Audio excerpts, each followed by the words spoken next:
Hello, wildlifers. Good evening. Hope you are all doing fine. We members of Rotary Fellowship of Wildlifers for Conservation share a common interest, that is wildlife and its conservation, willing to work with the 119-year-old organization Rotary towards building a future in which people and nature thrive. To share a few notes about our fellowship group, we meet on the fifth day of every month.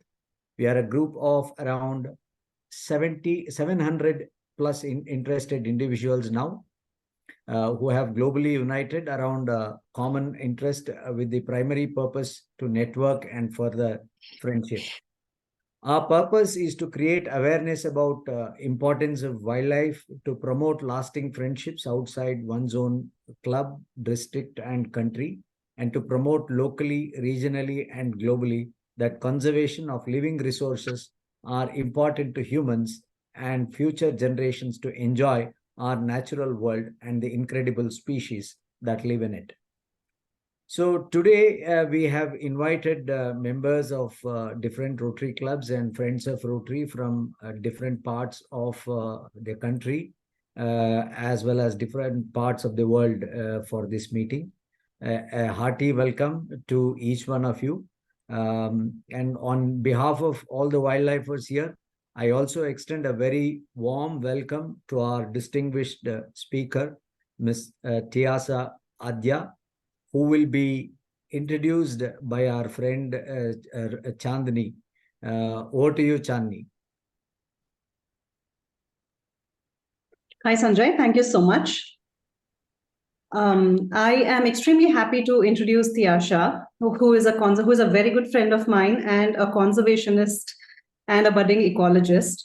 Her work primarily focuses on linking fishing cat conservation to a healthy, functional ecosystem.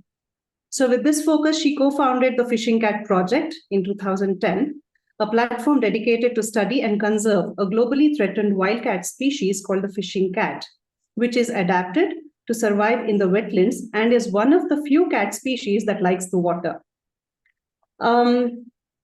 Since her work involves creating alliances and also working with multiple stakeholders, with her team, she started an initiative called Know Thy Neighbors, in which the local residents were trained and encouraged to monitor fishing cat to collect ecological data, which allowed them to create a personal connection with the species.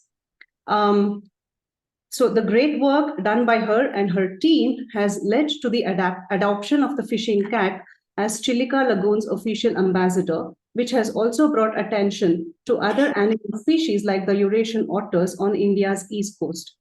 For the great conservation work that she's been doing, in 2016, she was conferred with the highest civilian award for women in India from the Ministry of Women and Child Development, Government of India, in recognition of the work. And in 2022, she also received the Future for Nature Award from the Netherlands, an international prestigious recognition.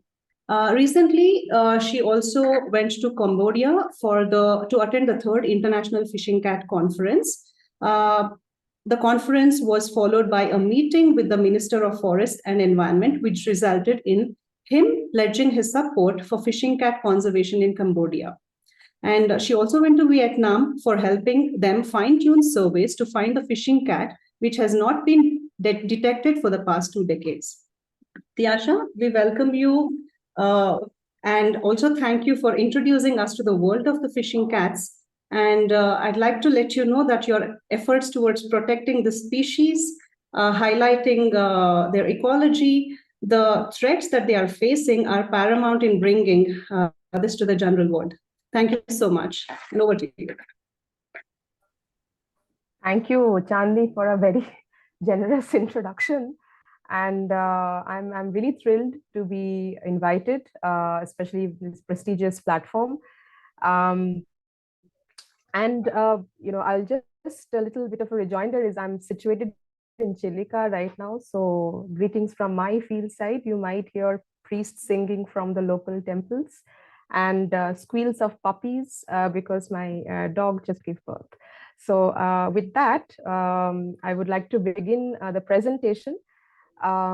Is that okay with everybody? Yeah, okay. Yes. So I'll just share the screen. Let me know if you can see the screen.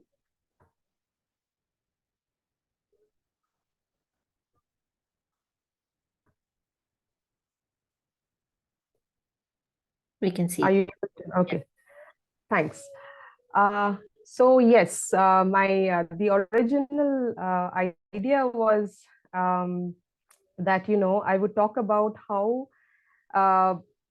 we are linking, or we are seeing the bigger picture of linking fishing cats to human sustenance. And I'll start with a story of how I myself became interested in fishing cat conservation. It happened during this conversation with my mentor and my colleague, Mr. Partho De, with whom we were having a conversation about why fishing cats, and he kind of linked and gave this picture that fishing cats are related to wetlands, and wetlands are related to climate change, and we all know how climate change is going to affect our future, and therefore what happens to the fishing cat happens to us. And that kind of gave food to this whole idea of linking conservation with our own sustenance. And fishing cats kind of belong right in the middle because they are indicators of wetland ecosystems. And before this talk, I kind of had an interaction session with Sanjay and Chandni, when I was also told that maybe we could talk a little about what wetlands also are, because it is very important to understand the situatedness of the species in relation to its neighborhood and kind of its ecosystem. So I'll just start a little bit with what wetlands are. So is the screen moving? It isn't. Okay. Yeah. Is it now? Yeah. Yeah. So I'll start with a simple question. In this photograph, and this is a question to all the audience, in this photograph, which parts do you think are wetlands and which are lands? Can I have answers, please? Anybody can just unmute and answer this question. Which part in this photograph belongs to wetlands and which part belongs to lands? Which all of it is wetland. All of it is wetlands. I believe Anybody else? I believe I agree. the land which has water in between, maybe the water in between the land may be considered as wetland, and the deep water may not be a wetland, and these grassy areas also wetland, I think, because the grass looks like that it is grown inside the water. Mm-hmm. Okay, thank you. And yeah, please, Krishnaji. Yeah. I feel that where there is a water, that is the land, and where there is a grass, that has become the wetland. Mm-hmm. It's the reverse of both of these things, what I'm saying. Thank you. Anybody else? I think Okay. Yeah. both are all wetland. What you are showing in picture, what you are showing in, it looks like a wetland. Mm-hmm. The entire one, right? Yeah. So I'm very excited that this answer has come from this audience, because normally whenever this picture is shown in other talks, normally wherever there is water, people tend to say that that is the wetland and everything else is land. And therefore, even a picture like this on just please concentrate on the left hand side. A picture like this, when we show, generally everybody says in the talks that whatever is, wherever there is water and whatever is drying up is actually land. But that is of course not true, because if we just go to the definition of what a wetland is, and normally I don't put in a lot of text in my presentations, but for this, please excuse me, and I'll just read out from the definition, which is: a wetland is an ecosystem that arises when inundation by water produces soils dominated by anaerobic processes, which just means that when it is underwater, there is hardly any exchange with oxygen. And therefore, wetlands normally suffer, not suffer, but are adapted to a condition which is oxygen deficient. So which in turn forces the biota, particularly rooted plants, to adapt to flooding. There is a cause, which is the inundation by water, a proximate effect, which I said was the reduction of oxygen levels in the soil, and a secondary effect, which just means the biota is adapted to deal with this inundated condition and with the condition of less oxygen. So therefore, all of you, when you said that, these plants actually represent wetlands or, wetland biota, it is true because all of these plants are adapted to withstand flooding and also adapted to survive in conditions which are oxygen deficient.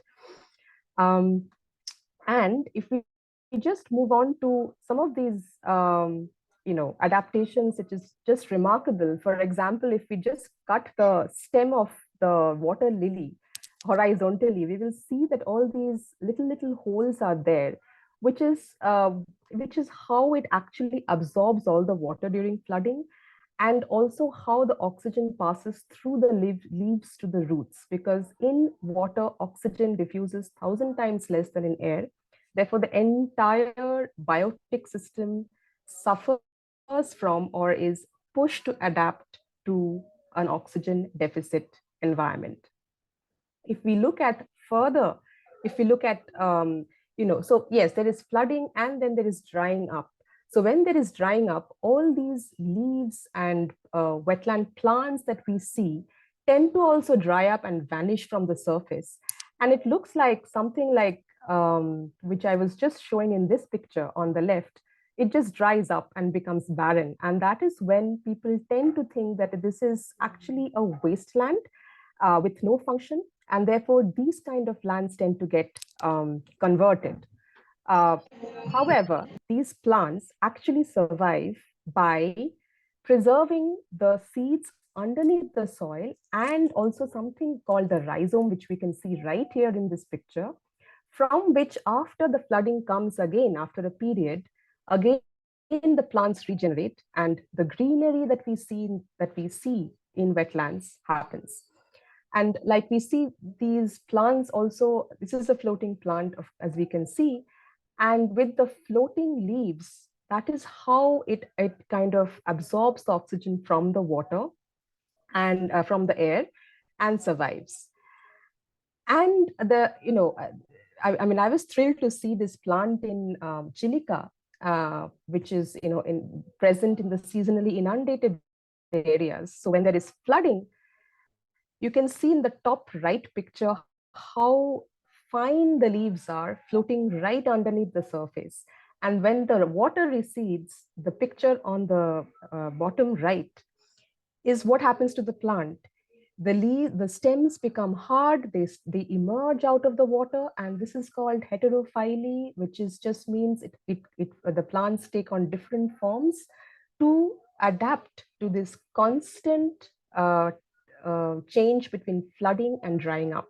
So this entire ecosystem is very dynamic, very fragile, and fishing cat happens to be a part of it. I just thought I could give the psychological context so that we understand how dynamic and fragile the ecosystem is into which the fishing cat belongs.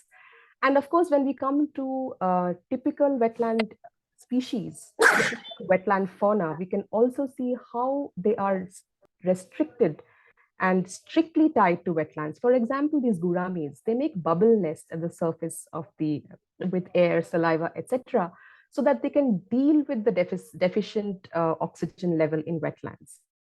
This is where they lay their eggs, and so that the new babies which are born does not suffer from or does not die out of oxygen deficiency.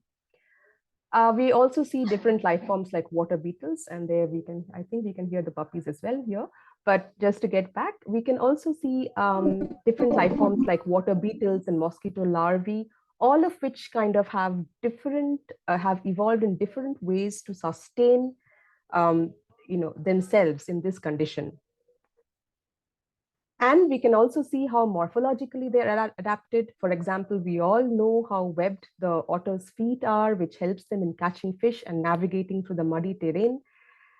Feeding wise, they have also adapted. On the right hand side, we can see that the open-billed stork, how adapted its beak is to take wetland prey. And in this case, it is mollusk, which it can crush with its bill. And we also know how life forms are very, very restricted. And without water and without these watery plants or water-adapted plants, some of these animals cannot even complete their life cycle. So this is the typical ecosystem to which the fishing cat belongs. And therefore, because it's the top predator, it depends on all these all these prey species like birds, rodents, frogs, snakes, fishes, mostly fishes. And therefore, when all of this goes, that is how the fishing cat it gets affected. And I think now that we have an introduction to the ecosystem, the fishing cat's neighborhood, the fishing cat's nature, where it lives, I thought, we could kind of go into also see the fishing cat in its own domain. And therefore, I would like to show you a film on the natural history and ecology of the fishing cats. This was wholly not short, but these videos were acquired through the Know Thy Neighbors project in Chilika. The Know Thy Neighbors project is a program where we give camera traps to local residents. Mostly we gave it to fishermen who then monitor and name their fishing cats. And in this process, we have been monitoring around 20 individual fishing cats throughout Chilika. And that is how we have been getting glimpses into their lives and how strictly their lives are tied to wetlands. We got an overview about wetlands itself, how dynamic, how fragile they are. We got a glimpse into how the community, the wetland community is tied to wetland ecosystems. Now let us look at how the top predator is tied to this entire web of life in this very important ecosystem. So I would request Rashmi to please, play the film from your end. Thank you.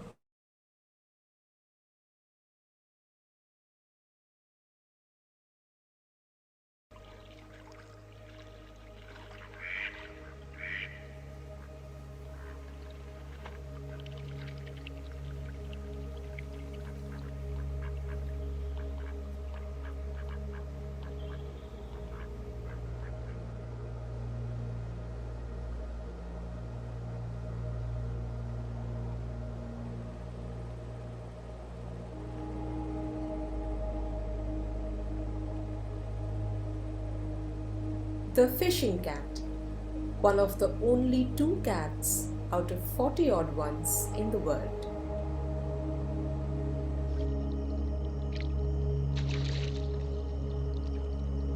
For the fishing cat, fish are central to their ecology, shaping their behavior and social dynamics.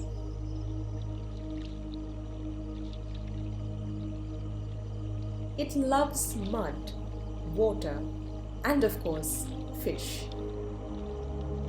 Though catching fish is tricky business. Covered with slippery mucus, these fishes have evolved to become escape artists. Success depends on experience, skill, and a little luck as well.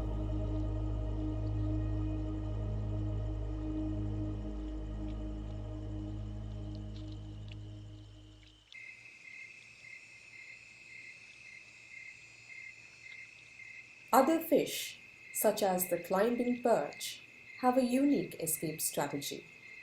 They dig deep inside the mud.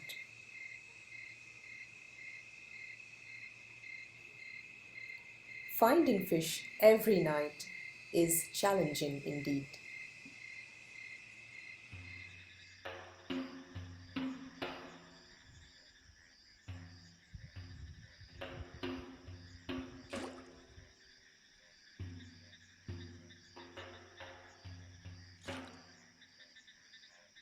Fishes pique the fishing cat's excitement and playfulness like no other.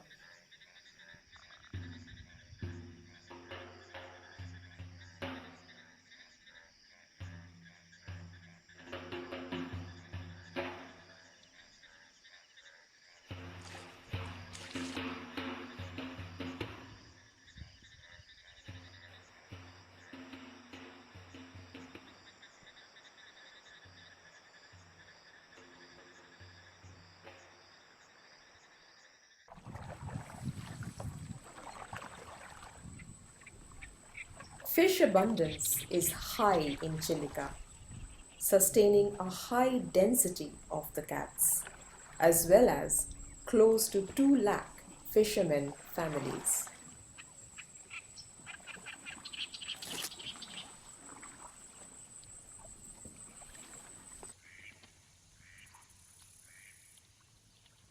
Dawn breaks with an opportunity to rest and recharge. However, the remains of last night's struggles must be cleansed first through a ritual familiar to the cat world.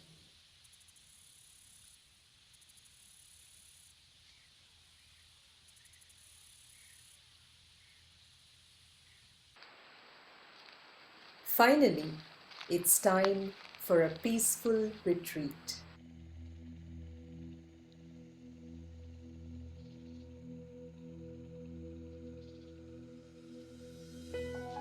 These cubs, however, are in no mood to sleep. At 1.5 months, they are bundles of energy and non-stop trouble.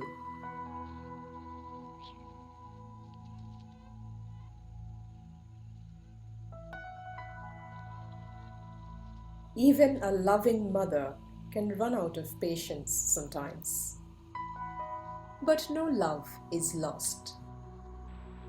For the bonds between fishing cat mothers and cubs are very strong. Only 1 or 2 survive in a litter.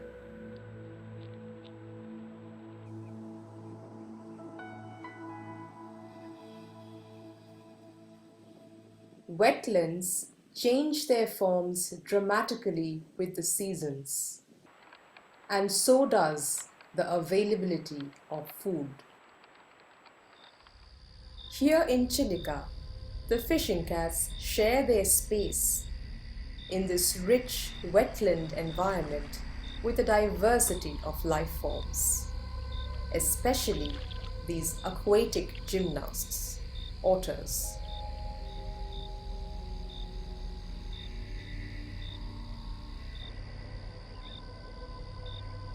And as is normal, fights can happen when spaces are shared.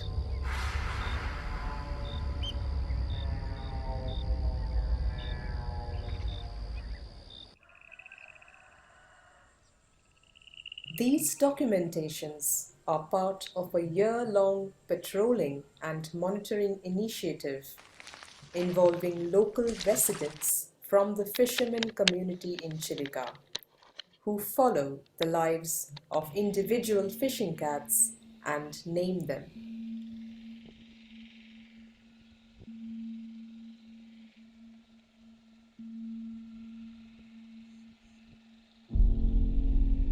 These cubs are about 2 months old. They have just started to learn their lessons of hunting in water.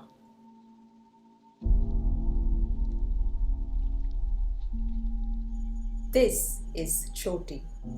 She had sustained injuries to her leg in 2019, but remains remarkably resilient. These cubs are her 3rd litter ever since we started following her.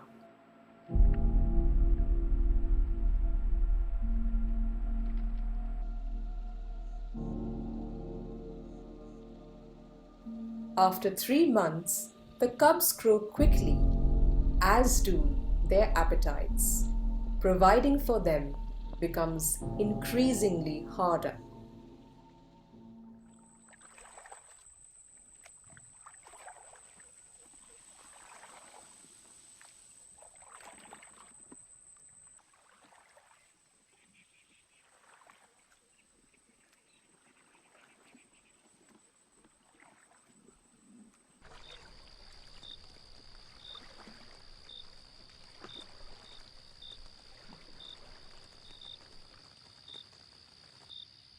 Choti's cubs are now over 5.5 months old. They are almost her size now.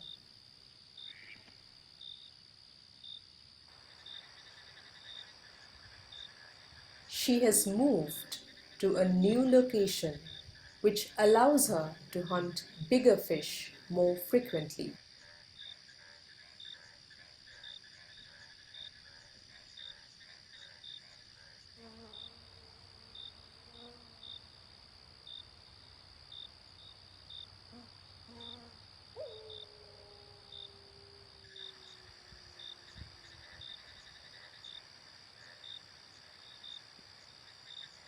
This new area is also frequented by her current partner and the father of her cubs.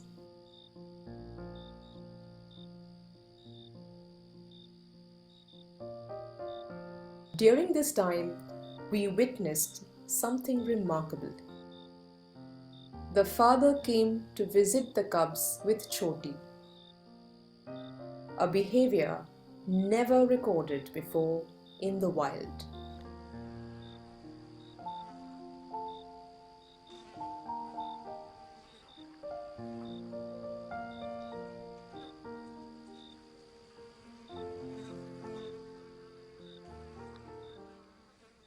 A few months later,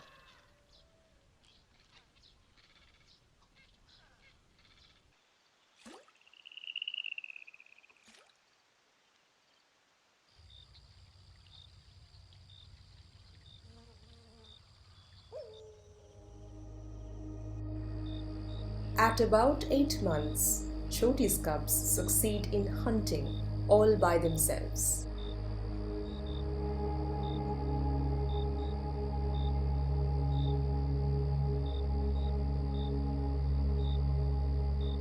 But still share their lives with their mother, especially the thrill of having hunted a fish all by themselves. From here on, the cubs will grow increasingly independent and will soon move out to search for their own territories. A journey towards an increasingly uncertain future.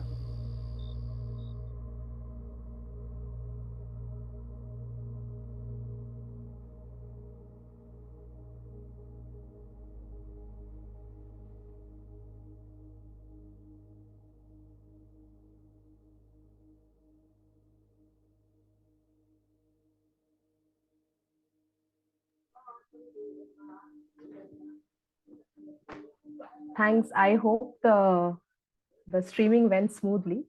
But the objective of this film was to basically showcase how intricately tied the fishing cat's sustenance is to healthy wetlands, and also in a way, because wetlands are central to our own survival. They give us food, they purify our water, um, they are our carbon storehouses. So in a way, without wetlands, as much as the fishing cat will not be there, we will also be not be there.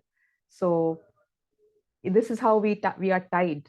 Now, often the question is then, how can we help? How can we directly contribute to conservation? And I would like to concentrate the later part of my talk on, in focusing on how we can all contribute to that. If I can just go back to my presentation, and please let me know if you can share, if you can see the screen. Yes, we can. Yeah, thanks. Okay. I don't know if it's moving, but Not yet. okay. Let's see. Okay, it's not moving from my end also, so I'll just stop it and I'll share it again so that it can. Sorry for this interruption.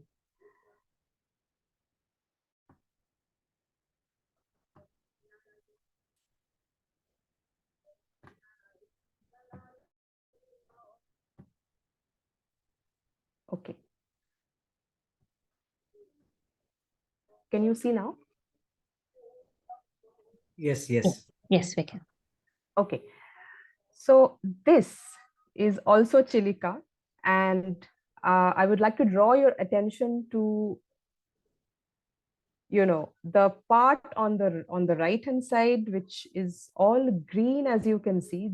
This is actually the marshlands and wet meadows that we were seeing in the first and second photographs of the, in the beginning of the presentation. This is actually all, the entire web of life in the ecosystem, in the wetland ecosystems, which, just a second, I'll just,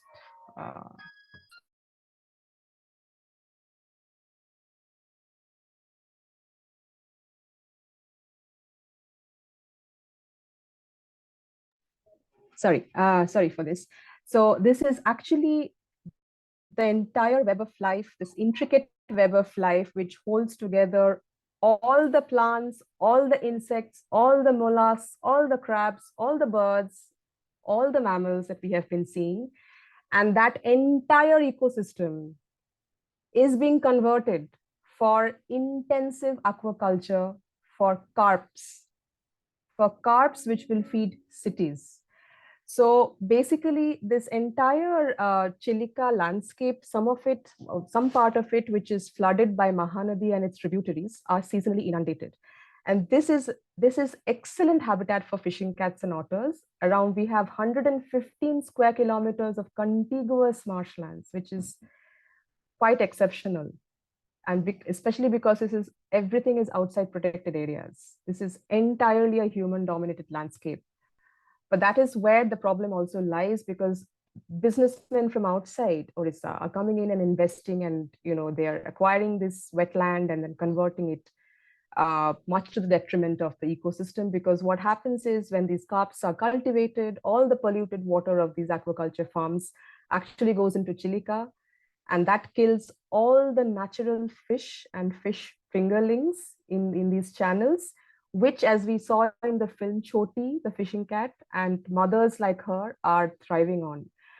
So the entire thing is not grim.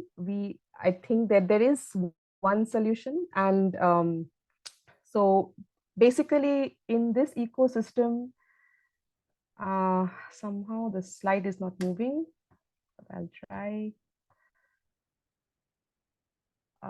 Okay, it's not moving. I'm so sorry for this, but Can you try, Rashmi? yeah, I think that would be better. 1 second. Yeah.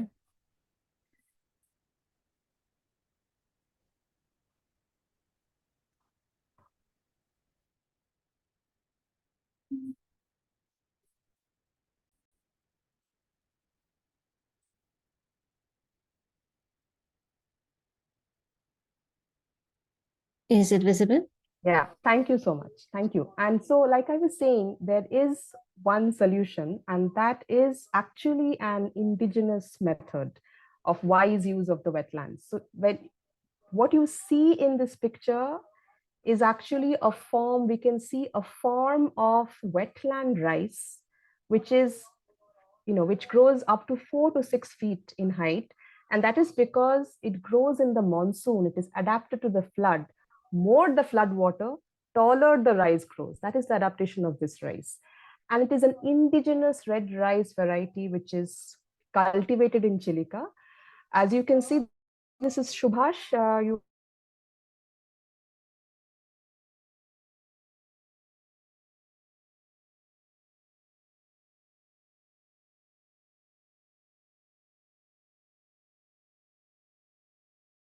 see how high the paddy grows in this landscape. And this particular indigenous rice variety, to grow it, people actually do not use any chemicals, any pesticides, because it will not last. When the floods come, they will wash everything away. So actually we have an organic red rice, which is grown it's an indigenous variety, grown without much chemicals and pesticides. However, locally, this is sold at 23 rupees per kilogram. And that is why when businessmen from outside come and they tell these farmers, please lease out your land, I'll give you 10,000 rupees in a year. That's what they do. And that is how all these marvelous, can you please go up one slide, Rashmi? Now, that is how all these marshlands, this marvelous marshlands, part of the 115 square kilometer contiguous marshland area, is being converted. And as you can see in the background, we have the indigenous rice variety. And in the foreground, what are these? These are pug marks of fishing cats. That is because this rice gives seasonal habitat to fishing cats, to native birds, for even nesting, and as well as otters. They actually use this. So this is actually a rice variety, or this cropland, or this cropping pattern actually helps humans to sustain, as well as biodiversity to thrive. And therefore, our in this coming year, with the new year, we hope to launch and actually be able to sell this red rice, so that, can you please go one step further, Rashmi? Yeah, to actually sell this red rice, so that the farmers can get back 3 to 4 times of the money that they're getting now. And hopefully that will deter them from leasing out chunks of their land for this intensive aquaculture, which is very harmful for Chilica's ecosystem, as well as for Chilica's biodiversity. Very soon, this is going to come to the market. And actually, a very talented artist helped us in illustrating this very beautiful illustration based on Bottochitro art, which is an indigenous art form in Orissa. And as you can see, this depicts, how this cropland is actually sustaining both human communities and biodiversity. And so, I think all of us actually want to know what we can do to help conservation. And we believe that everyone can contribute to conservation. And therefore, I thought this would be a perfect platform to kind of also showcase that this is going to come, and all of us here can actually help in fishing cat conservation, in wetland conservation in Chilica, if we have kind of a lookout for this rice, and then it comes to the market, if we can kind of, just spread the word and help in conservation, that would be very meaningful, and that would be very pertinent. Yes, so with this, can you go one step ahead? Yeah, so with this, I would end my talk, and I would love to interact, and I would love to have questions. So yes, it's all yours now. Thank you so much. Thank you so much, Tiasa. It was a wonderful presentation, and there's a lot of messages in the chat box already. Yeah, of course, complimenting the subject as very insightful, and appreciate your way of creating curiosity, and awesome topic. Thank you. Very interesting topic, brilliant footage, very interesting. This is what we have got in the chat box as of now. I am sure many of us would have questions. Yeah, Rotarian Kiran has raised his hand. Sir, please unmute and ask. Very good footage, Rishabh. My question is, did you find any territorial fight in the area? Did you capture anything, or because of the area, it is nothing like that? We did not capture any territorial fight as of now, but I'm sure there are dynamics going on in their society. But what is very interesting is how concentrated the fishing cats are in Chilica, And that is, so basically we conducted density estimation of fishing cats in Chilica, and that is actually quite interesting because it is completely outside protected areas. Imagine putting up 30, like more than 100 camera traps for 30 days in human dominated landscapes. And that is because, there was a lot of community involvement. But the point is that we got a very high density. We got 60 individuals per 100 square kilometers, which is quite high density of fishing cats. And one of the factors or one of the ecological explanations can be that Chilica has a very high abundance of fishes. We have more than 300 fish species in this lagoon, which is why we have 4 piscivorous mammals here. We have the fishing cat, we have Eurasian otter, smooth-coated otter, Irrawaddy dolphin, and on top of that, very interestingly, we have 2 lakh fishermen family who are also dependent on this lagoon. So I think because of this, this is kind of facilitating this high density of fishing cats. And we, in our camera traps, to come back to your question, in our camera traps, we have seen 2 and 3 males sharing the same, or at least like using the same space as the camera traps were planted, which means that there is a lot of overlap in their territories, and that is why we might be seeing this high density. And all this territorial overlap, this high density, is probably being facilitated by the sheer abundance of fish which is found in this landscape, a thing which we must preserve because fishes are at the heart of this ecosystem, sustaining it. Thank you. Yes, over to you, Rotarian Krishna. Right, so first of all, I must say congratulations. You're doing a wonderful job. The first thing which I liked was the poster that you put. That's a lovely one, which motivated me to join today. And the second thing is the way you created curiosity before you presented the video was something which I really liked it. And it's so much interesting to learn this fishing cat as a subject. I have never heard, but this is very, very insightful for me. And I must say, you did a fantastic job. Thank you so much. God bless you. Whatever you're doing, you get a success. God bless you. Thank you, sir. Thank you very much. The poster, or the credit of that poster goes to either Sanjay or Rashmi. Yes, Rashmi. Yes, thank you so much. Even I liked it so much that it looked beautiful. So thank you. And I think secondly, yes, I mean, all this enthusiasm I must share with my teammates, especially the people who are our field team who are monitoring the fishing cats, and they're fishermen actually. So all it required was just a bit of enthusiasm and a bit of training for them, for their natural instinct to just pick up. And they are fishermen, they're looking for fish, and the fishing cats are also looking for fish. So that is how they kind of, it's unimaginable how they kind of imagine where the fishing cats are going to be to hunt, and we got all those footages, which is brilliant. And it's not actually my credit, sir. So I'll put in your word and convey your very kind words to them. I'm sure it will take them a long way. Thank you so much. Yeah, but if we can do something for them in terms of some kind of other topics that they would like to learn other than the fishing cat or something, we have a wonderful team. We can also help you in doing that. Thank you so much. Thank you. Thank you.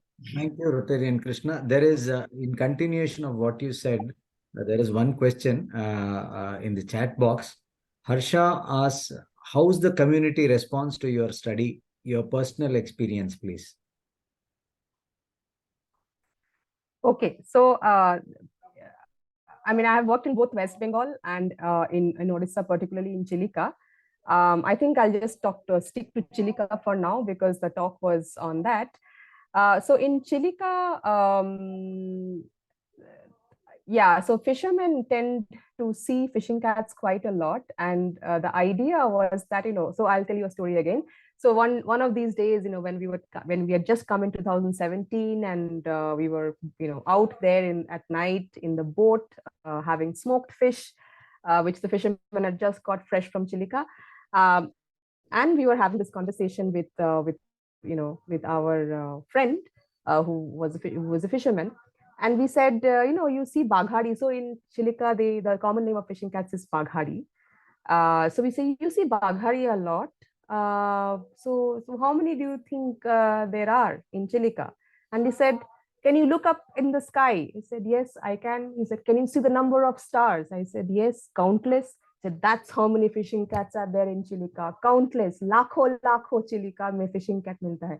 So yes, there was this notion that, because fishing cats are sighted very often, especially by fishermen, not like if you just go to the land and if you interview farmers, they won't be able to tell that, there are actually fishing cats out there. It's only fishermen who stay in the night, catch shallow water fishes like catfishes, snakeheads, freshwater eels.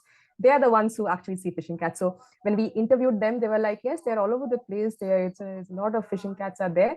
And so, it was an interesting process when we actually involved the fishermen in conducting the census. I mean, not the census, but density estimation of fishing cats, because we taught them how to identify individual fishing cats based on the unique stripe patterns like we see for tigers. And every day, we would kind of have them accompany us to these camera trap places. And, in Browning camera traps, you can actually see the, footage on the screen. And, there are these unique patterns which forms in the neck.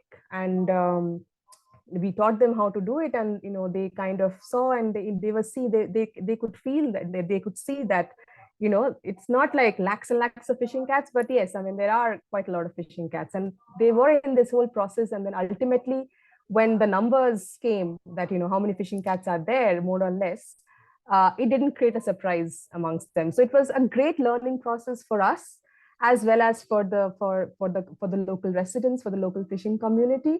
And we learned along. And we also kind of and the other thing is, yes, I mean, there were certain cases of not poaching, I would say, but so for example, in Choti's case, what we saw, that Choti was limping. Choti was limping because there was a snare kept to catch birds, and Choti's leg had got caught in it, and she got injured.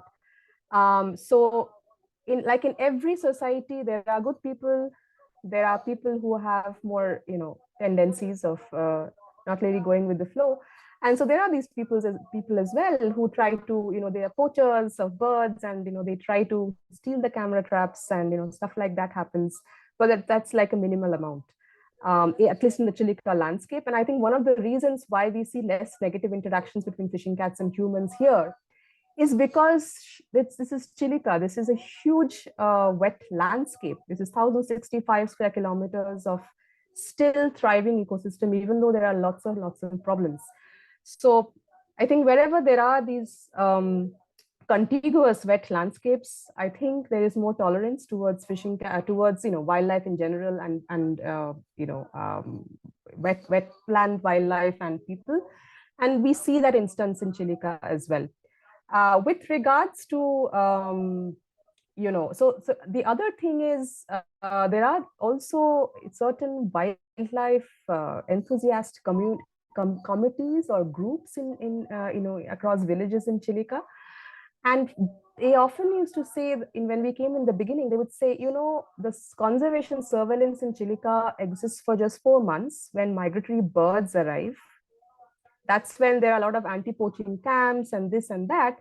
But once they leave, there is no conservation surveillance in Chilika. And that is how, the fishing cats have really helped, because when we came in, we have not only worked with the local community, but we have also worked with enforcement agencies. We have worked with Chilika Development Authority, which is a management authority looking after this Ramsar site. This Chilika Development Authority is our primary collaborator, and Chilika Wildlife Division as well. So, we have conducted this population estimation of fishing cats in Chilika in partnership with Chilika Development Authority and Chilika Wildlife Division. And therefore, we were able to project how, having the limelight on fishing cats helps, because fishing cats are not going to leave. They are resident species, they're apex predators.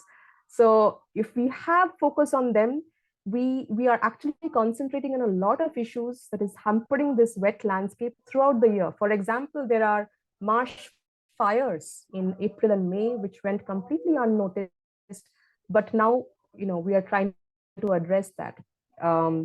There are illegal usage of mosquito nets to poach birds, as well as catch fish fingerlings, which is completely illegal, but because surveillance is low outside the migratory bird season, there was hardly any step taken. And all these things are kind of getting covered. In fact, very interestingly, and since this is also going to be, yeah, maybe I'll not speak about this right now because this is also online. But yeah, I mean, we have been kind of, having the focus on fishing cats has helped deal with a lot of conservation issues which affects the Chilika landscape throughout the year and also affects the native wildlife community. So in that sense, all these wildlife conservation groups, coming back to your question of how the community has responded, all these wildlife conservation groups and wildlife conservation enthusiasts have felt a surge in their confidence. And because they had just seen that there is a lot of attention now throughout the year. I'm not saying everything is very rosy. There are lots of problems. But at least beyond the 4 years, throughout the year, there is a monitoring work being going on fishing cats, and there is integration of local residents, their inputs, as well as enforcement agencies' inputs. And so it's helping. That's what they are seeing. Yes, there's a range of responses from the local residents, and I just tried to give a glimpse of what all these diverse opinions are. Wow. Yeah, we have a question. I can see Surya Kulkarni raising his hand. Yeah, over to you, Surya.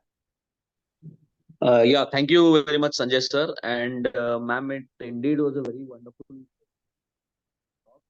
My question is, in the presentation you happened to mention that. Surya, we can't hear you very well. The mic got muffled. One second. Can you hear me now? Yes. Yeah. Yeah, so sorry about that. So, ma'am, my question to you is, in the presentation, you happen to mention that only one of the two cubs of the litter survive. So my question is does the fishing cat have a litter of only two, and what happens to the other cub? Yeah, so either one or two survive was what was said. But coming to a question, yes, no, that's not. I mean, it's my fault. Maybe I was not very clear in saying it in the film.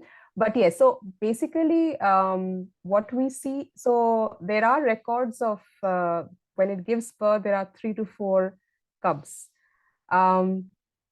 We once when we saw the fishing cat with 3 cubs, and one was really weak, and in the next week we lost one of them. So I think the 1 or 2 which are kind of, so out of the 3 or 4 which are given birth, 1 or 2 just die before they even come out in the open. So they really stay deep inside the reeds, and only after a month, when the when the cubs are able to walk a little bit, that's when we start seeing the cubs like a little bit out in the open, where we can place camera traps and catch them.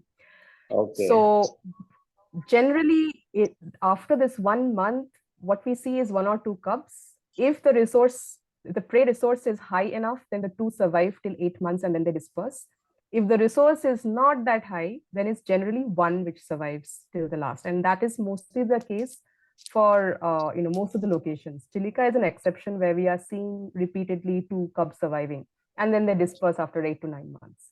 So to answer your question, there are records of 3 to 4 cubs being born, even in the zoos, but then 1 or 2 survive. Okay. All right. Thank you very much, ma'am. Thank you. Thank you. I'll take one question from the chat box. What percentage of the ecosystem at Chilka is protected? Bharat Asuri wants to know. So Chilika is 1,065 square kilometers, out of which there is an island, which is a bird sanctuary called Nalban Island, which is 15 square kilometers, which is protected. Nobody is permitted to go inside. Everything else is unprotected. Unprotected meaning in the conventional sense of the term, there is no question of fortress conservation here. So yeah, that is your answer. Yeah, Geetanjali, over to you. Right, yes, a wonderful presentation. I'm sure your presentation will help in like knowing so much about fishing cat. Otherwise, like everybody is so much concentrating on the big cat, the other big cat. So thank you, Sanjay, for organizing this. I wanted to know about the breeding program. I know that you are talking only about the Chilika landscape, but the breeding program that's happening in West Bengal, first of all, is it needed?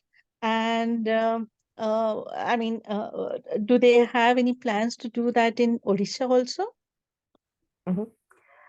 So in Odisha, I am not aware of any plans to breed fishing cats. And coming back to your question of whether breeding is required, there are two things to consider here. One is in the present context where wetlands, I mean, we have a wetland law according to which wetlands should be conserved. All wetlands about 2.5 hectares should be conserved, but we are also in a country where the inventory of wetlands has not been completed. As a result, there is another set of policies guiding development according to which wetlands like marshlands, where fishing cats are, that's the habitat of fishing cats, one of the primary habitats, marshlands, are designated as wastelands.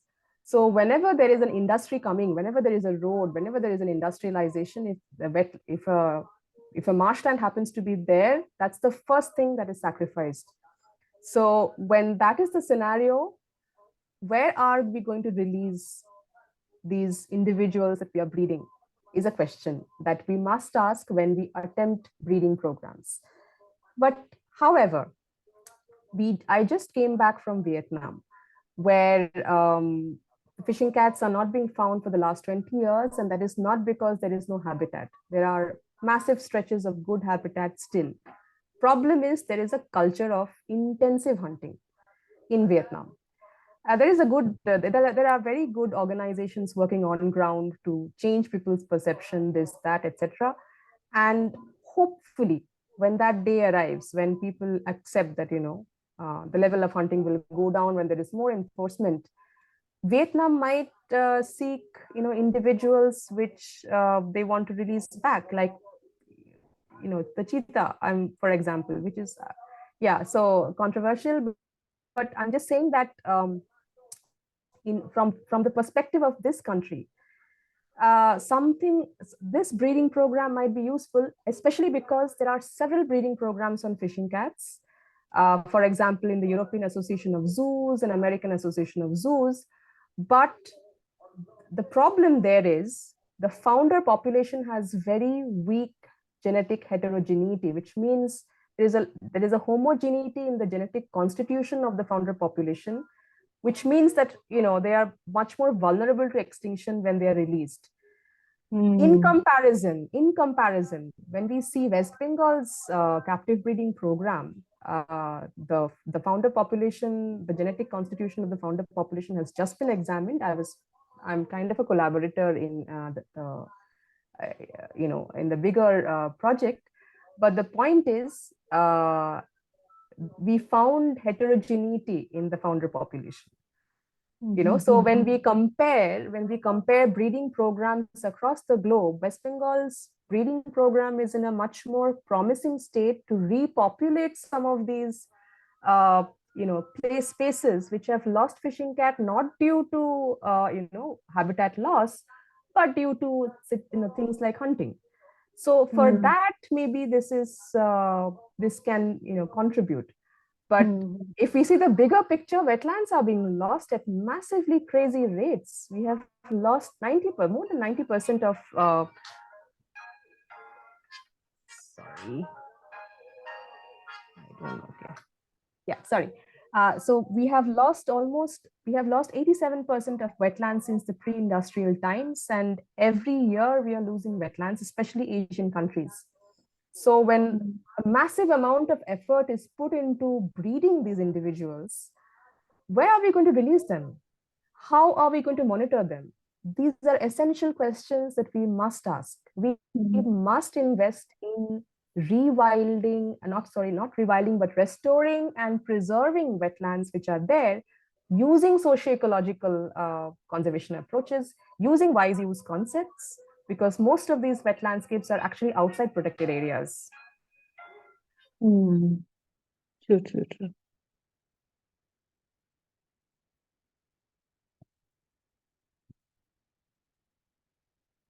Yeah. Thank you. Sorry, Thank yes. you. Yes. And also, just quick question: this hunting and poaching that happens, is it for self-consumption or is it like? I mean, I was just talking on from the perspective of Vietnam. And in Vietnam, it's a culture. In Cambodia too, it's a culture of I mean, it's like we have fish. Yeah, yeah. But fishes are also wild in that sense.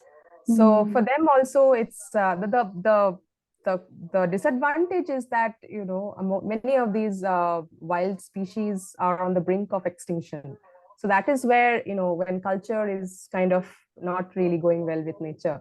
But anyway, yeah, the point is, yes, I mean, this is for local consumption, but this is also linked to the wildlife hunting is also linked to international wildlife trade, not for the fishing cat because it doesn't have like a massive demand in the international market.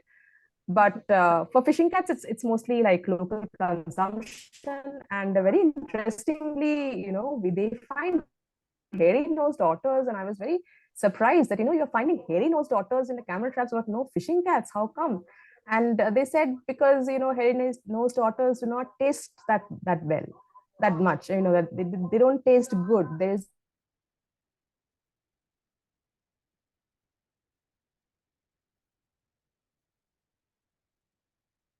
I think we lost your connection, Tiasa.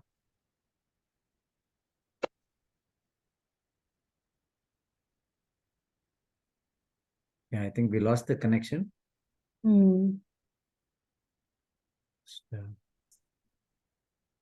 Yeah, we had lost the connection, Tiasa. Yeah, sorry. Where was I? I can repeat. So basically, this in Vietnam and Cambodia, it's a culture of hunting. And in many other places, actually in Chilica also, fishing cats, I mean, accidentally when they were caught in nets, they were eaten. That's because that's because whenever we have talked with hunters and they have said that fishing cats taste they are very tasty. So, and when it comes to the international trade market, wildlife trade, fishing cats don't really have much demand. So it's more of local consumption, more for local consumption. Okay, okay, yeah. Thank you, thank you. Thank you. There's one question in the chat box from Usha Lachungpa. Approximately how many species of fish and other wildlife do these cats hunt? So, do they poultry? Thank you, Usha ma'am. I've never met you personally, and I hope I do someday. So exactly species, I might not be able to tell you, but definitely in terms of fishes, there is a lot of the fishing cats really like snakeheads, catfishes, and in mangrove ecosystems, they have been known to take a lot of mullets. In terms of birds, I mean, any wetland bird, they can really, they can take wetland birds, frogs, snakes, even mollusks and crabs. So pretty much a top apex predator, but with a preference for fishes. Thank you. I'm sorry. One more thing is there's a lot of rodents in their diet, and that is because all small cats in general get maximum metabolizable energy from rodents.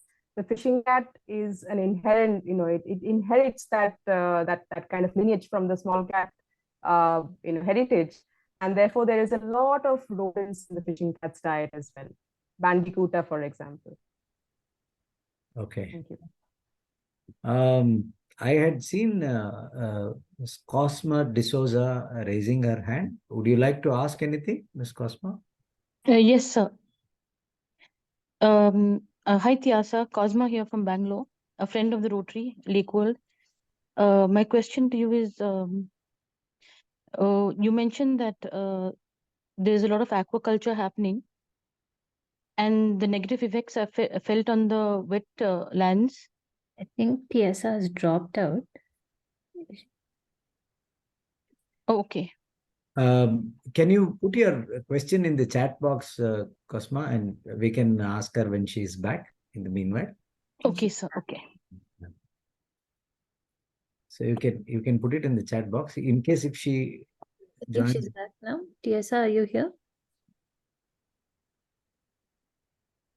Not yet.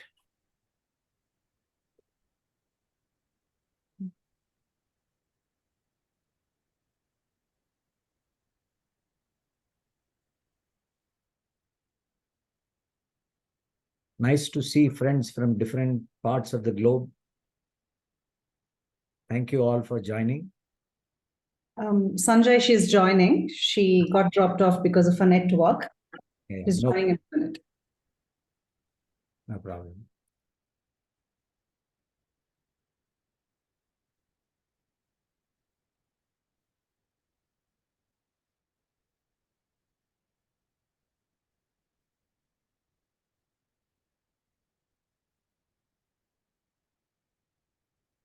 Yeah, we have quite a few friends who have joined from other parts of the world as well. We have friends from Trinidad and Tobago. We have friends from Spain. We have friends from Tokyo.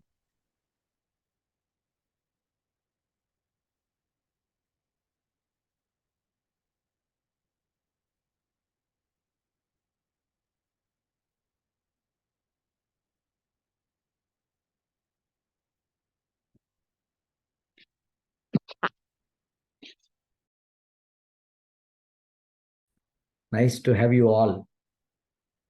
Thanks for joining.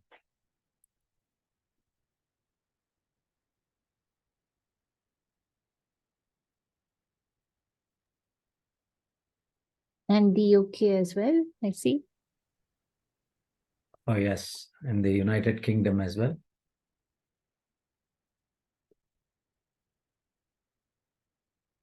Am I audible? Very faintly, Tiasa. I think what I suggest, you can turn off the video. It may be better.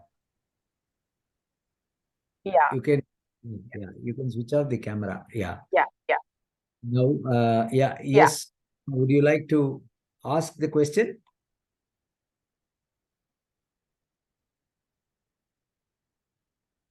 So are you asking me? Yeah, please. Yeah, hi, Piasa. I Hi. had I Yes, had a please go question. ahead. Yeah, I had a question. Regarding the selling of the red rice. Yeah. Will it help the farm the farmers of the rice that grow it in the wetlands to the extent that the predators, as I would call them, the aquaculture farmers who are taking over the lands for meager 10,000 rupees, will that solve the problem? The whatever's. Yeah. So, yeah, thanks for asking this question. So, I think this is uncharted territory. We really don't know what's going to happen, but we will never know unless we try. And we want to Okay. try. We want to see if, right now we are starting off with a group of farmers who have given their rice and we have packaged it and we are trying to, we are working with a marketing agency right now to kind of, work on the branding and selling part. And if this group of farmers, for example, get back 2 to 4 times the amount that they get right now, will that create a positive feedback in the sense that when there is local coverage in Orissa and coverage in the national media and people come forward and say things on social media, etc., will that create a positive impact enough for farmers to not actually give up land? Because if you see 10,000 rupees a year is actually not that much. It's not that much. I mean, No. people are leasing out this land and creating a lot of profit out of it. But what if the farmers actually do not have to sell off their land, and they kind of not only get money but also a recognition? Because when their names are covered in the media, and people kind of when they come to Chilika, they meet them, they congratulate them, And when chilica red rice, which is actually not that famous in the locality, when that becomes famous, will that create a trend? Will that create a pride enough for people to not actually lease off their land? We don't know. We want to try. Okay, and will there be some health benefits in this rice opposed to the rice you get in the cities and in the small villages and towns? Definitely, because one point is, they do not add any Pesticides. chemical fertilizers and pesticides. So it is chemical free. And red rice, if we sort the literature, and there is a lot of academic literature, if we go through the academic literature, we will see that red rice has low glycemic index. It has anti-inflammatory properties and a lot of this antioxidant called anthocyanin. So there are clearly a lot of health benefits from having red rice. In fact, I had two of my friends, and when I say friends, one is a researcher with TACCON and the other is a well-known journalist. Both of them actually consume this rice, and they said that for a longer time they felt fuller, which means that there is consequences for weight management. So there are clearly a lot of health related benefits when we consume this red rice. The talk was about linking fishing cat to human sustenance, which doesn't mean humans that who like local residents, but also means humans who are outside, extra local like us. We can also benefit from we can also link our sustenance to fishing cat conservation, and this is one of the ways in which we can do it. I have a follow-up question. Mm-hmm. Is there a need for aquaculture when there's already so much of wetlands where there's more than enough of fish? Why can't they coexist by doing whatever they could in aquaculture in the marshland itself, in the wetlands itself? That is because this is not actually for local consumption. These carps are actually going to a lot of places outside Orissa, You mean especially Bengal. carp fish? I mean, carps, yes, freshwater carps. Okay. Like, grass carp, silver carp, And etc. my last So there's question a is, lot of this is demand from Tyasa, my last question, sorry to push you, but my last question is, these wetlands exist Yes. all over India, wherever there's a sea?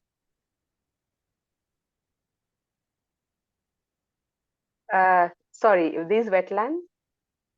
Hello? Exist all over India, wherever there is a sea, ocean.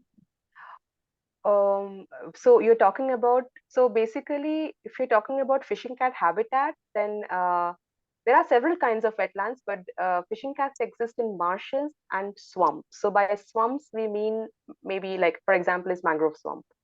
So mangrove swamps, yes, they exist in deltaic regions where they not only sea, but there's an entire river which goes in, flows across the massive floodplain enough to form a delta, enough which brings down enough sediments to actually form a delta near the sea. So we find fishing cats in mangrove swamps. However, there are certain environmental conditions as well, because of which we do not find them south, more south to south, more downwards from Andhra Pradesh. So Andhra Pradesh, the coastal mangrove of Andhra Pradesh, that is Krishna and Godavari, is where the southernmost population of fishing cats exist in India. But if we go to in the Western Ghats, for example, we don't really find fishing cats, even though there may be mangrove patches. And that is, I think, primarily because, if we compare our east flowing rivers versus our west flowing rivers, then we will see that, one thing is the absence of flood plains, so as to speak. I mean, there might be streams and, mountainous streams and stuff like that, but there is absence of flood plains in that sense in the western coast. And that is what is important for, fishing cats, because the marshes you find inland, mangrove swamps you find in the deltas. Okay, thank And you. without a flood plain, so as to speak, yeah, fishing cats might not be, they have not been found in the Western Ghats, in the western part of India. Yeah. Thank you, Tyasa, for the awareness. Thank you. Thank you for asking very insightful questions. I'm truly delighted. Dear, there is a question from Mr. Paresh. Mr. Paresh is a zoologist himself, and he knows a lot about Western Ghats. What he is asking is there any reintroduction of fishing cat from ex situ conservation projects? There are plans because the breeding program in being taken up by West Bengal Zoo. I mean, there are plans to kind of release these individuals into the wild. Yes, there are plans from the government. He also says that it's a very insightful presentation. Hats off for taking up this challenge of studying this elusive, lesser known cat. Such studies are required to highlight invisible linkages between these animals and communities, sharing resources. Thanks to the organizers for the wonderful topic. Thank you, Mr. Paresh, for joining. Really, we are pleased to have you here on this platform. We also look forward to hear you from as well shortly. Thank you. And there is one question what Chandri wanted to ask. Chandri, you want to ask? Or shall I read it from the chat box? Yeah, you could read it. No, go ahead now. No, hi, Tyasha. Hi. This must be a question that you might have been asked multiple times. I just wanted to know if there have been, I mean, I've heard that there have been instances of livestock predation by the fishing cats, considering their size. And if yes, how does the community perceive it? And what initiatives you and your team have taken in developing tolerance among the community and also in mitigating the, the predation, the conflict? Yeah, thanks, Chandi.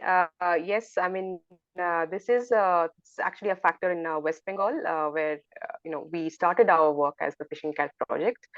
There are instances, and the fishing cat is very powerful cat. In fact, if we look at if we read Prater, we will see that he talks about how there were 2 cages separated by an island boundary. One cage had the fishing cat male, another cage had a female leopard, and the fishing cat broke the net, killed the leopardess, and it just fled. So it's a very powerful cat. It's capable of lifting, like goats, and that is something that we often. This is one of the concerns, and one of the things that we often faced when we went to work in West Bengal and we've worked there. So for people, the thing is, black Bengal goats are not only, it's like a pet. They often have names for their goats, and therefore we can imagine what we will feel when we lose our pet dog or pet cat to something. So it's something like that. It's not only an economic loss. Yes, of course, it's an economic loss, but not to that extent, because people, they have they have diversified options of diversified livelihood opportunities in the landscape that we have worked in. So this was one source of maybe economic I mean, one source of income, having these goats and selling their milk. But the sheer loss of an individual that you're emotionally attached with is something that is kind of it's hard to deal with. For us, we kind of we initiated a small project, and we called it, the concept was the seed goat bank. So for example, we kind of identified marginalized, within the society, some marginalized people to whom we gave a female goat, And these are prolific breeders. Every year, one female goat would give birth twice, and each litter would have 4 to 5 kids. So the condition was that you will keep aside one female goat, and that will be conceptually a bank, and you will monitor in your neighborhood how many times a fishing cat kills somebody's livestock, which means goats. And whenever your neighbor loses a goat to the fishing cat, you will compensate by giving the female goat from your bank. So this helped us in two ways. One is when we started working in 2010, and there was no awareness on fishing cats, not only amongst local residents but also in the city. I mean, there were paper, there was a dead fishing cat published in a leading daily, and underneath it was written, a civet cat killed in Howrah. That was the level of awareness. Now it is out of question. Fishing cat will not be misidentified in the press. But coming back to the level of ill awareness that was there, and therefore people in the localities, they would kill fishing cats because they wouldn't know that it's a protected species, it's endangered, etc., etc.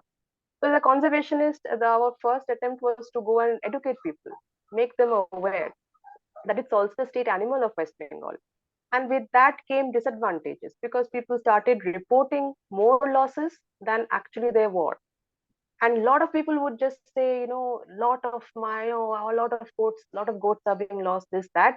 But when this program started, it really helped, because the community themselves, and I do not like to use the word community much, but let's just say local residents themselves were monitoring their own losses.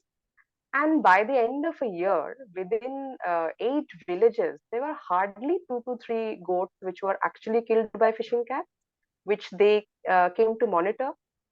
That is the result. I mean, that is the direct output of their monitoring.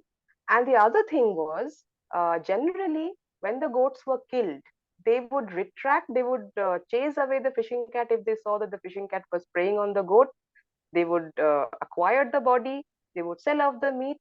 Uh, but what that essentially did was, the fishing cat would again come back and kill another goat. So we also made sure that the goat was left at the place where it was killed, so that the fishing cat, whatever it has hunted, it can eat, so that it doesn't come and regularly hunt again in that same area. So all these things combined kind of helped in several ways. One was, this local level monitoring. We were not outsiders going in and asking people. There was no question of exaggerated claims, because people in your, it's like us. We know which neighbors are doing what. We know our neighbors very well, so we would know which are genuine claims. The same mechanism was happening there. So essentially, we came to know, out of all this, educated ourselves that yes, there were instances when goats were being lifted, but not to the extent that it was previously reported. And also certain practices that can be followed after a goat is killed. All these combined helps to bring down, and helps to kind of also increase tolerance.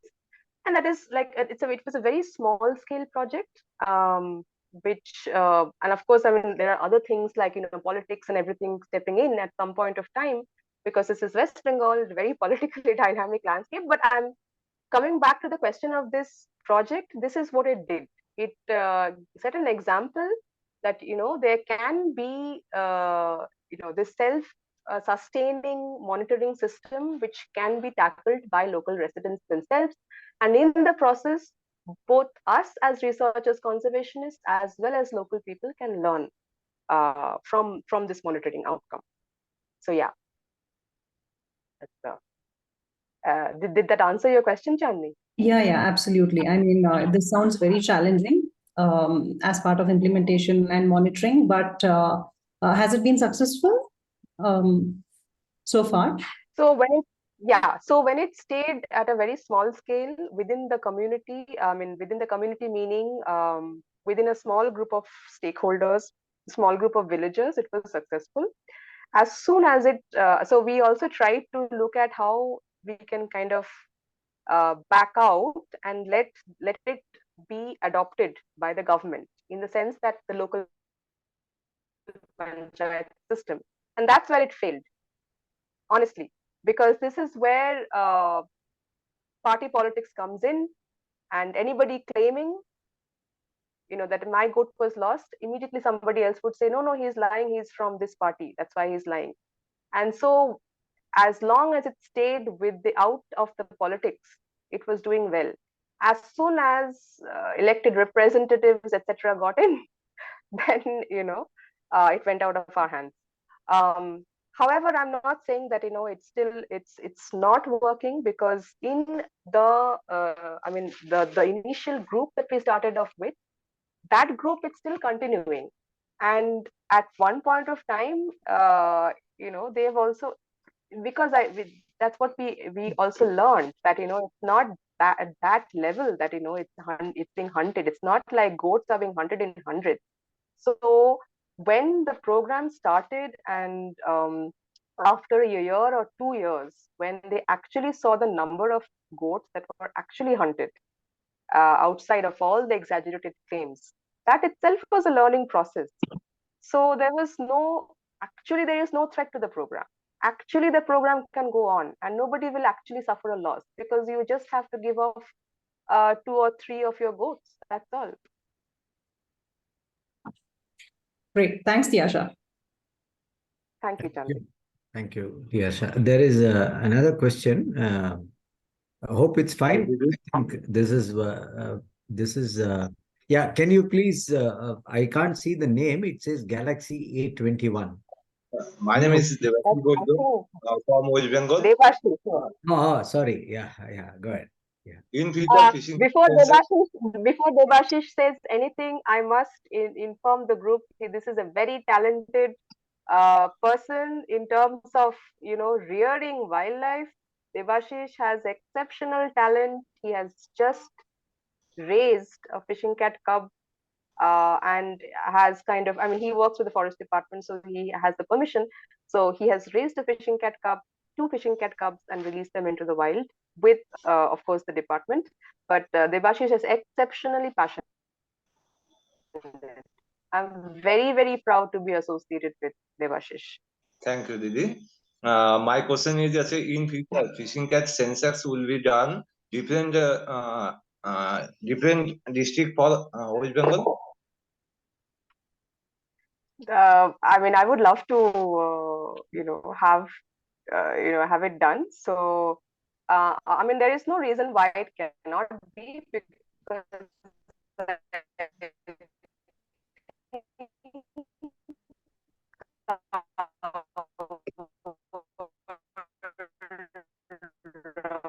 work in Chilika shows to conduct, perhaps within study framework, local connections, have a local network. And in West Bengal, Devashish, that we do have a very, very good volunteer network, thanks to people like you, who actually just give out of passion to wildlife and do not expect anything in return. So with people like you in the field, it is very, very possible. Why not? When it comes to resources, I think we do have enough camera traps, and we can always pull in the resources and make this possible. So why not? It is absolutely possible. Okay, thank you, Didi. Next time will be better. Nadia district, how many area have a fishing cat area with better concept then? Right, yes. And I think you have a fairly good idea about places in Nadia district where this can be attempted. So I think it's fairly possible. It's absolutely possible, and we should do something on that front. Okay, Didi. Thank you, Didi.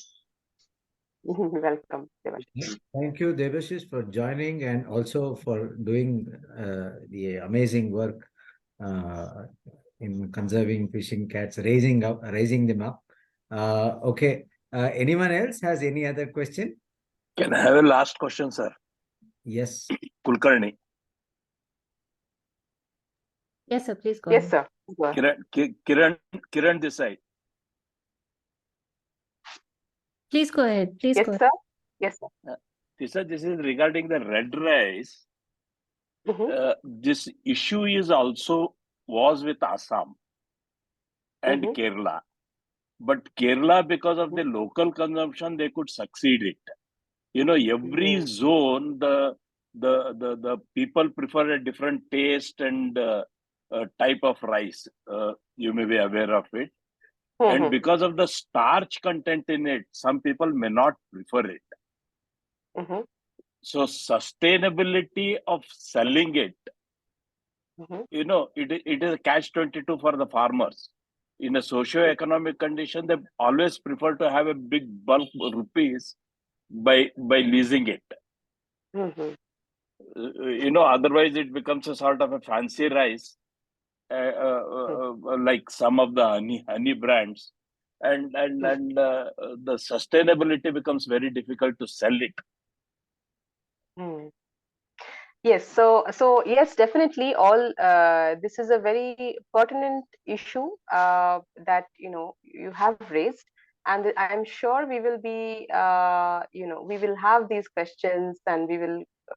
So one of the things is, yes, I mean, when it comes to the taste, myself, for example, when I had the red rice with butter or ghee and salt, I found it to be very nice and very fulfilling, in the sense that I had to have a small amount and it lasted for a long time. Now, that was, my own idea. But when I gave this rice to other people, like, 2 or 3 of my friends who also happen to be researchers, and one of them is a journalist, Bahar Dutt, I think we all know her name. So they actually praised the taste. They said that I mean, that's what they said. I do not think that the rice has a magnificent taste itself. I mean, that's my personal opinion. But according to them, they said that it tasted wonderful when they had with just ghee and salt. Now the question is also about whether it is palatable enough for people to continuously buy it. So one thing is, when we have green tea, for example, is green tea really tasty? I mean, I don't like the taste of green tea, but I just have it when because I know, and because we know that green tea is also healthy. It has a lot of antioxidants. So even if this rice is not, I mean, if we cannot afford to have this rice every day, because it takes it also takes time to cook this rice. I mean, at least like 6 whistles in the pressure cooker. But You suppose in see, our weekend, yes. you cannot compare that with the green tea, because green tea main income come from the export. For that Yeah, matter, the true. tea industry, the indigenous consumption is still very less. Indigenous consumption, sir, will not make this last, because that is why it's not really keeping pace with other rice varieties. That is why our intention is to market it in the cities and not in the villages. Yeah, I think Because in this, there's a good, I think market is there because it's a organic. They don't use any fertilizers and like pesticides. So I think there's a growing demand for anything that is organic. It just need some marketing link for you to just see to that it goes out of that place and the money comes into the landscape. yes, that is because we are not targeting local stakeholders, actually, because they have clearly shifted, not shifted, I mean, in the sense that this is the rice that they depend on for the entire year. Even if they lease off their land, some part of it is kept because they will have the rice for themselves. But locally, it is not. It is just 23 rupees per kilogram. But in the cities, people are more conscious in terms of, they want organic products, they want chemical free products, they want products which are healthy in the sense of the term. So I think this is where the market lies when it comes to where we want to sell. Who are the stakeholders for us? It's the city people who are the stakeholders for this rice. They are the ones who can probably understand the value, the health No, I value of agree. I this mean, rice, I am and only probably concerned buy about it. the consistency. I mean, True, repeat market. true. Yes. We will, sir, we will never know unless we try. I mean, this is completely new. I mean, I cannot even imagine, like 10 years ago, if somebody told me that, you have to kind of go into this. I would never have imagined. I mean, the level, the different things that we have to experiment with to make conservation work is truly amazing. It's a learning curve, but it comes with its own heartbreaks and it comes with its own joys. Sometimes it's successful, sometimes it's not. So I don't know. I don't know what will happen, but we want to give it a try. We want to see what happens. Thank you. Thank you. Rajesh Kundar says awareness on benefits of red rice, brown and black rice is gaining across the world. Just like millets, it will boom. Yeah. So this is okay. Thank you very much. Actually, when I was going to sorry, just one thing. I was just going through Please. literature, academic literature on red rice, and in one of these reviews, scientific reviews, they also mentioned that red rice was in Ayurvedic system. Red rice was actually looked at with a lot of reverence because it was thought, or it is thought that red rice keeps the doshas in check. So I don't really know what that means, but I'm just saying that from a very old or from our ancient heritage also, red rice seems to be something which is healthy, something which is um, which has benefits for our health and sustenance. And even in recent literature, these are the things that came up: low glycemic index, a lot of anthocyanin, which is a known antioxidant, anti-inflammatory properties, and uh, it has consequences for weight management. So this is something that came out in the review literature. I really don't have any idea about rice. I'm not from an agricultural background, but yes, this is what we kind of find in literature as well. So let's see what happens if we just go to Amazon. We will see that